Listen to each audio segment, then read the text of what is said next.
What's up, guys? Thanks for watching another Jaguars United video breakdown. Today, we are breaking down the AFC South Division and what it might look like in 2021. Before we get to that, make sure you subscribe to the YouTube channel, follow the Instagram, follow the Twitter, and do all that stuff. Alrighty, well, let's jump right in. All right, the first team that we're going to look at is the reigning AFC South champions, Tennessee Titans. And the Tennessee Titans are a very intriguing team to look at.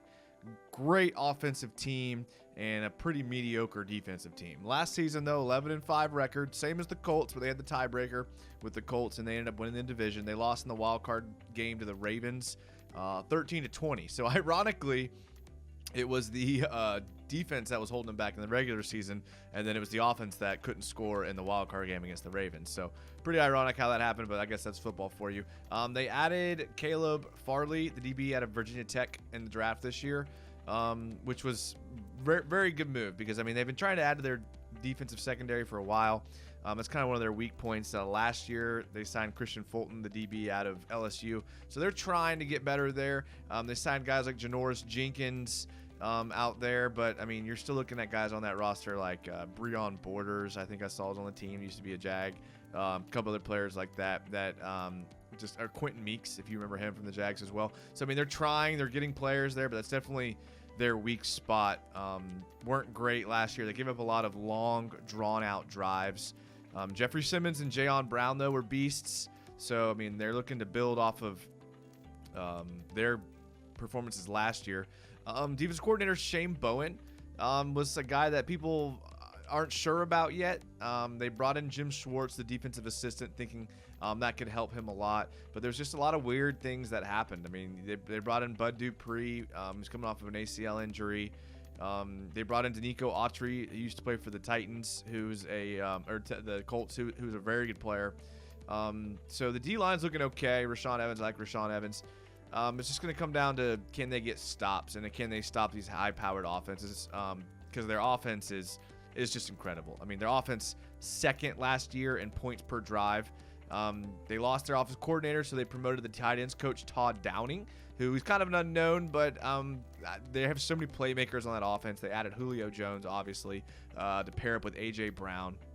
Taylor Lewan coming off of a ACL injury, but just a great player as well. Obviously, Derrick Henry, a great player. And I like Ryan Tannehill. Like, I'm tough on quarterbacks typically.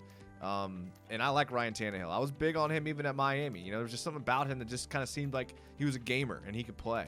So I like Tannehill. I like that offense. I like the O-line. I mean, some people may say there's a little bit of depth issues in the interior. But I mean, I like the Titans this year. I mean, I think they're going to end up with a pretty decent season. I think Julio Jones was a huge addition to that offense. Getting Taylor Lewan back is going to be huge. I think they end up having about a 12-win season this year, just having a really good season. Their schedule is pretty tough, though. I mean, they got the Bills, the Seahawks, the Chiefs, the Dolphins, the Steelers, the Saints. They got 3 primetime games, though, so that would be good for their fans. I know their fans are expecting a lot from their team this year, even though with the uncertainty with the coordinators and the coaches. But this team has a lot going for them. They're going to be fun to watch this year. I hopefully can make it up to that game at Tennessee. I know they're always cold, but it's going to be a good team to watch this year. The big question mark, obviously, their defense and what they're going to do there. Just some weird things happen. I mean, Kevin Byard going from all-pro to basically like a cuttable player last year. They gotta get off the field. They can't let them convert those third downs. They gave up way too many third and mediums and third and longs.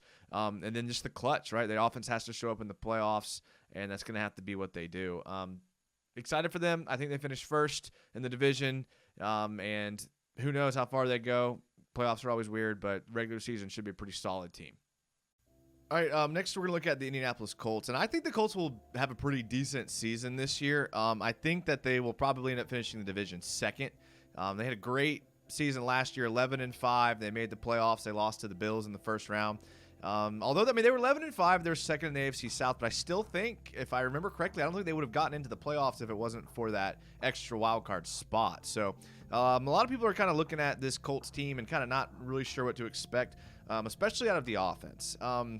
Before I get on the offense, I have to say, I mean, I'm very impressed with the Colts defense. I mean, I think they ranked 11th last year in total defense. I mean, they just were a solid team. They did a lot in the draft as well to help their defense. I mean, Kwity Paye obviously was a great pick in the first round out of Michigan. Dayo Adigbo out of Vanderbilt was a really good player. He had a pretty serious injury, so if he can rebound from that, I think he'll be a good player. Sean Davis, another guy that I like out of Florida, the safety.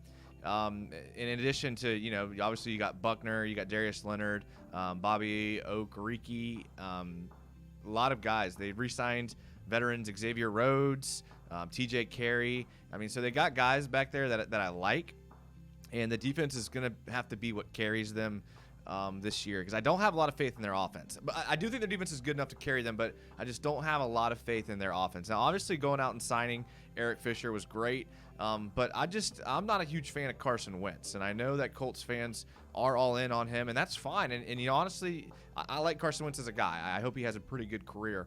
But he is coming off of like his worst year as a pro last year. He's injury prone. He's got the history of being injured. The Colts went all in on this guy. I mean, they picked up his huge contract to bring him in. So Chris Ballard, I mean, they're legit going all in. And it kind of makes sense because I think their window is smaller than some people think. They addressed offense in 2020 in the draft with Pittman and Taylor. But they didn't do much this year to help the offense. Now, they bolstered the defense, like I said, but I don't really think they really did enough. I mean, I think they took an offensive player in the 4th round, like an H-back.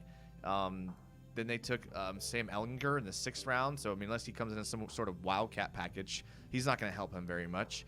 And then in the 7th round, they got a receiver or something like that. So, I mean, they didn't do much. They didn't do anything in free agency. They re-signed T.Y. Hilton, who his numbers were okay, but I mean, watching him, he just wasn't really that impressive until like the end of the season to me anyways. So maybe he can carry over that momentum.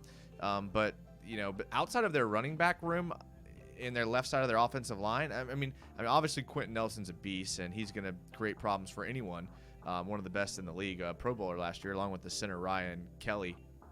But I just don't know if it's enough weapons out there.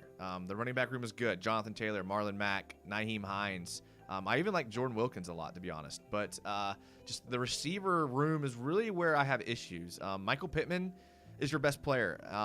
Good player. He's your number one, right? T.Y. Hilton, he's okay. I mean, Zach Pascal kind of does everything. He's a good player. Paris Campbell is always injured. I mean, I don't know how much playing time J.J. Nelson's going to get. Mo Alley Cox is he's okay. He's going to definitely got a contract coming up. Kyle Granson, the guy that they got, the H-back type player. It just doesn't seem like a lot of weapons. I mean, they're good. I mean, they're good players, but it just doesn't seem like enough to complement that defense to make a serious run at the division, especially with the Titans being so loaded. I like the way they're built. They're going to have some serious heart-to-heart talks with some players with some contract extensions coming up. I mean, I was looking at the list of guys they got coming up on contract, and I mean, it's massive. On the offensive line alone, Braden Smith, Mark Lewinsky. I mean, there's no telling. I mean, at the left side, Eric Fisher's good. I mean, he's starting the year injured. So Sam Tevy's going to probably start at left tackle to start the season. And is that going to be enough to protect Carson Wentz? I mean, it just seems like there's a bad storm coming for the beginning of the season. Like the beginning of the season, the Colts' schedule's pretty tough. I think 4 of their first 5 games are against playoff teams from last year. They got 3 of them on the road. They got some pretty serious road games early in the year. And if the Colts can't get off to a hot start, they could be looking at a 1-4 season to start, worst case scenario. And that could really kind of screw them, especially with everything kind of riding on Carson Wentz, who's isn't emotionally stable. But I like what the Colts are doing. I love teams that are defensive oriented. Great defensive player. I don't think the loss of Danico Autry and Justin Houston and Anthony Walker will set them back too much on the defensive side, but I expect them to be at least as good as they were last year. So I'm projecting them to have probably about 9 to 10 wins. Again, I'm not big on Carson Wentz. Finished second in the division, and overall pretty decent season. At number 3 in the division, I think the Jaguars will end up finishing there. I like what the Jags are putting together. Obviously, I'm a homer, but I think Trevor Lawrence is one of the greatest quarterbacks to come out of college in a long, long time.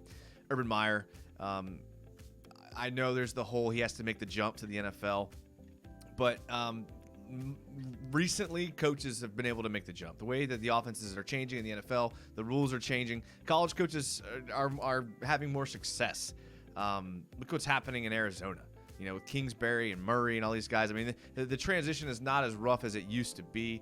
You're going to look at a guy like Lincoln Riley. He's at the top of everyone's list to hire. Urban Meyer was at the top of everyone's list. Matt Rule. I mean, these guys are coming out of college. Like, it's not like it used to be. So I think the Jags have a much improved season this year. I think the schedule kind of helps them. Playing some games at home that are hard, playing some games on the road that they can win. I think this season's going to shape up pretty nicely for them. I'm not going to spend a lot of time on the Jags because I think people have heard enough how I feel about them. But I'm projecting probably 8 to 9 wins this year for the Jags. I think Trevor Lawrence actually does a lot more for this team than people are giving him credit for. The guy would have been the first pick overall if he came out of high school. Like, he's generational. He transcends the game. I think he's the type of quarterback that you plug into a team and he immediately elevates everyone around him. Like, he's one of the few players that could walk into a bad situation and immediately make it a good team. You look at what Andrew Luck did his rookie year. You look at quarterbacks like that, and I think he's equally comparable. Just super excited about this team. Laviska Shenault is going to be a monster on the outside. I think he's going to end up having a Pro Bowl year. DJ Chark, I like DJ Chark. I don't think he's as good as Laviska. I think, and that's very unpopular with the Jaguars fan bases. I know a lot of people are watching this video that aren't Jags fans. And it's not very popular, but Laviska is going to be a monster. I like DJ Chark where he does stretching the field, but he kind of depends on his quarterback, and he kind of depends on the other receivers around him, kind of allowing him to run open or maybe not be double-teamed or bracketed or things like that. I like this offense. I still think we might need another piece at the receiver room eventually. I like the offensive line. They've grown on me. At first, I wasn't so big, but after kind of letting it digest, I like the offensive line. I think D-line is the point of focus in 2022 in the draft and the offseason, and I think we bolster the D-line. I mean, I think 2022, 2023 is that window for the Jags to make a legit run. This year is just the first step. I think they get about 8, 9 wins. If you want further analysis on that, please feel free to watch any of the other videos on this channel.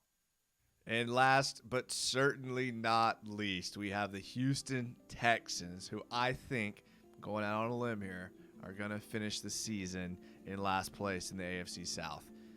They finished 4-12 last year. Obviously, there's the issues with Deshaun Watson that we're just not even going to get into.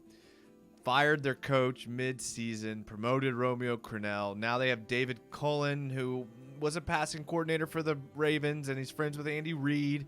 But if I'm being honest, I think this is the year that Houston does what Jacksonville did last year and go all in on tanking for their quarterback, which honestly is not a bad strategy. We've seen a lot of good quarterbacks and a lot of teams bounce back quickly because of that strategy. I think as of now, they're underdogs in every single game they have this year. The fans are actually getting the fans are actually kind of getting excited about Davis Mills. Now, everything coming out about Davis Mills is that the dude is got a cannon, throws a perfect spiral. He's very accurate. Is there a chance that Davis Mills, comes out of nowhere and pulls off a 5 or 6 win season with this team? That would be worst case scenario for the Texans. It's what the Jets did last year, and now they ended up with Zach Wilson rather than Trevor Lawrence. So hopefully Davis Mills isn't too good. Tyrod Taylor, I think if he's the starter, the longer the better. But it'd be interesting to see what happens there. I'm projecting a 1-win season this year.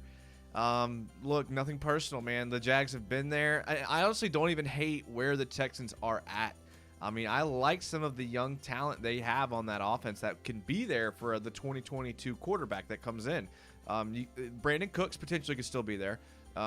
Nico Collins, a lot of people like him. Laramie Tunsil, Brevin Jordan, David Johnson, another good player there. That running back room is not terrible. David Johnson, Mark Ingram, Phillip Lindsay. that's a solid running back room. Just that defense, though. God, that defense is horrible. You got Whitney Merciless, Shaq Lawson, Zach Cunningham, and that's it. That's literally it. I don't like the secondary that much. Vernon Hargraves, Justin Reed, but didn't they get Bradley Roby, John Reed? I just not looking good this year for the Texans. Probably won't win many games. They may pick up a cheeky win somewhere, maybe even against Jacksonville. Who knows? But I just don't see this as being a team that's really contending. And actually, I think they're a team that's actually contending for the first overall pick in 2022, which again isn't a bad strategy. I'm huge on Sam Howell. I think Sam Howell is going to be a very, very good quarterback, and he could be there at 1, 2, or 3. The quarterback from USC, Slavis, supposed to potentially be like he's supposed to be a pretty good quarterback. So another guy. I mean, there's Spencer Rattler, which who knows what he is. But I mean, there's some good quarterbacks coming out that I think you could plug into this offense. Maybe bring in the right coach. Yeah, they maybe have a lame duck coach this year. Maybe bring in some help. But look, that first pick in the draft can turn a franchise around. Look, Jags fans are pretty excited about the Trevor Lawrence coming in. So I think that could happen next year with the Texans. Not a big hater. I'm not a hater. Look, I mean, they've been pretty unlucky. They went from a 10-win team to a 4-win team. They went from riding high to the pretty low, and we can relate to that. So not giving up on them totally forever, but just 2021 is maybe looking like a 1 to 3 win season, in my opinion. Alrighty, thank you guys for watching another Jaguars United video. If you spent time here, make sure to subscribe to the YouTube channel so you get notifications for live shows and all other future video breakdowns. Thank you guys so much for watching. Make sure to give us your thoughts and comments on the page so we can see what you thought, what you liked, what you didn't. Let us know, and we'll see you on the next video. As always, go Jags.